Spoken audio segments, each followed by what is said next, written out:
ሰላም ጤና ይስጥልኝ የዶክተር ዮናስ ቤተሰቦች እንደምን አላችሁ ዛሬም እንደተለመደው በአንድ ጠቃሚና አስተማሪ ሐሳብ ተገናኘን በዛሬ ፕሮግራሜ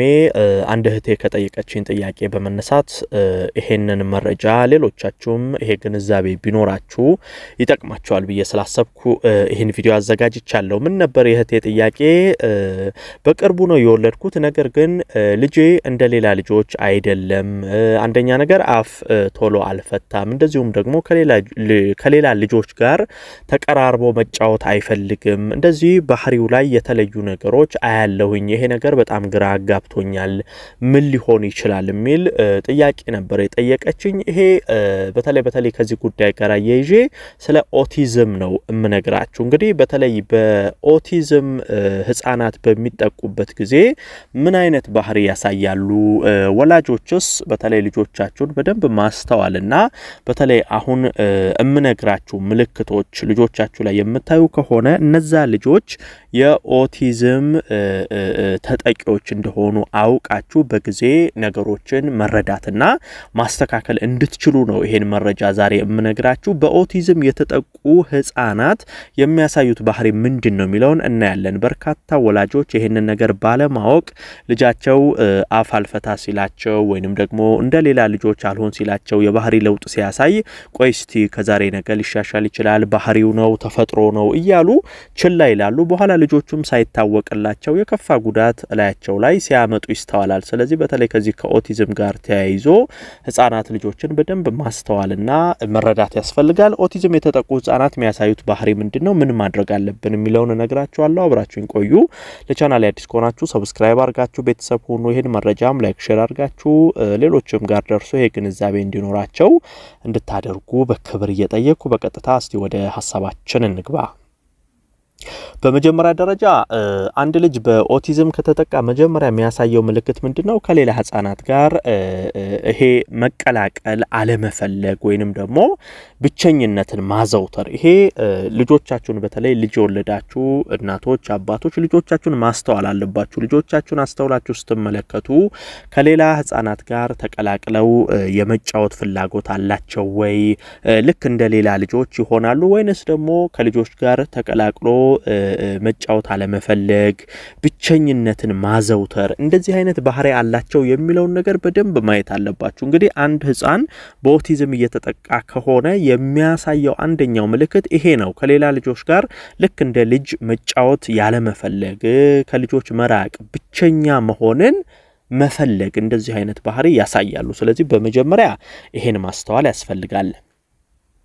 ሌላው ሁለተኛው ዋንኛው ምልክት ደግሞ ምንድነው ብዙ መናገር አለመቻል ወይንም ፍላጎት አለመኖር በነገራችን ላይ አሁን የጠየቀችኝ እህቴም ላይ እንደዚህ አይነት ምልክቶች ልጁ ላይ እንዳለ ነግራኛለች ይሄም ምናልባት ኦቲዝም ሊሆን ይችላል ብዬ ነው ምልክቶቹ ወደሱ ጠጋ ስለሚሉ ይሄ ግንዛቤ ሁላችሁም ላይ እንዲኖር የነገርኳችሁ ልጆች በኦቲዝም የሚጠቁ ከሆነ ብዙ መናገር አለመቻል ብቻ ሳይሆን ለመናገርም ፍላጎት አይኖራቸውም አንዳንድ ጊዜ ጤናማ ልጆች ከሆኑ መናገር በያቅታቸው ራሱ እንዴትም ይያሉ ይሄ የመናገር ፍላጎት ውስጣቸው ይኖራል ነገር ግን በኦቲዝም የሚጠቁ ከሆነ ፍላጎትም አይኖራቸው በቃ ዝም ማለትን ይመርጣሉ ለመናገርም አይሞክሩም አይጥሩም ወይንም ፍላጎትም አይኖርም እንደዚሁም ደግሞ መናገር አለመቻል እንደዚህ አይነት ነገሮች በኦቲዝም የተጠቁ ህፃናቶች ላይ ይስተዋላል ስለዚህ ይሄንንም ልጆቻችሁ ላይ በደንብ ማስተዋል መቻል ያስፈልጋል ሌላኛው በተደጋጋሚ ተመሳሳይ ድርጊቶችን ማሳየት ይሄ ማለት ለምሳሌ ተመሳሳይ ንግግር ማድረግ ሊሆን ይችላል አሁን አንድን ቃል መደጋገም ሁሌ ይሄ አሁን እንደ ኖርማል ልጆች የተለያየ ነገር ማውራት መግባባት ሳይሆን በኦቲዝም የሚጠቁ ከሆነ የሆነች ቃል ይይዛሉ ወይንም የሆነ ንግግር ይይዙና በተደጋጋሚ ያን ንግግር ብቻ ማለት ምንም ስትሏቸው ያን ነገር ብቻ መድገም እንደዚህ አይነት ተደጋጋሚ ወይንም ደግሞ ተመሳሳይ የሆኑ ድርጊቶችን የሚያሳዩአችሁ ተመሳሳይ ንግግሮችን የሚደጋግሙ ከሆነ ይሄን ነገር ልጆች ወላጆች ልጆቻችሁ ላይ መታስተውሉ ከሆነ ይሄ ነገር ምናልባት ኦቲዝም ሊሆን ስለሚችል በደንብ ክትትል ማድረግ ያስፈልጋል ስለዚህ ከላይ ጀምሮ የነገርኳችሁን ምልክቶች መያዝ አለባችሁ ልጆቻችሁን ማስተዋል ከዚህ ውስጥ የትኛው ምልክት ልጄ ላይ ያለ የሚለውን መከታተል ያስፈልጋል ሌላው በንግግር ወቅት ይሄ የአይን እይታ መራቅ ነው እንግዲህ ጤናማ ልጆች ከሆኑ አይኖቻችሁን ያዩ ማውራት ወይንም ቀና ብለው ኖርማል ከሚያወሩት ሰው ጋር በሚያወሩበትም ጊዜ ይሄ አይ ኮንታክት ይኖራቸዋል ነገር ግን በኦቲዝም የተጠቁ ልጆች ከሆኑ በንግግር ወቅት ይሄ የአይን እይታ አይኖራቸውም ወይም እናንተ ስታወሯቸው ሊሆን ይችላል በመታናገሯቸው በመታጫውቷቸው ጊዜ የማቀርቀር ወይንም ደግሞ ሌላ ቦታ ወደ ግራ ወደ ቀኝ ወደ ላይ ማየት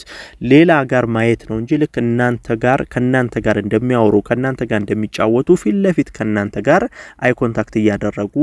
የማውራት የመጫወት የመነጋገር እንደዚህ አይነት ነገር አይኖራቸውም ይሄ አይን የመሸሽ ነገር ይስተዋልባቸዋል ሌላው ለተጠየቁ ጥያቄ መልስ አለመመለስ ይሄ ለምሳሌ ስትጠሯቸው ሊሆን ይችላል የተለያየ ነገር ስትሏቸው ዝም ማለት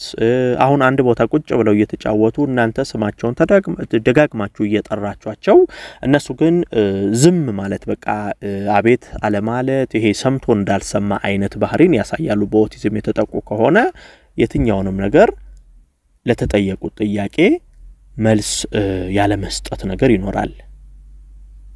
ሌላውና ዋንኛው ደግሞ ማስተዋል ያለባችሁ በድንገት ከቁጥጥር ውጭ መሆን ይሄ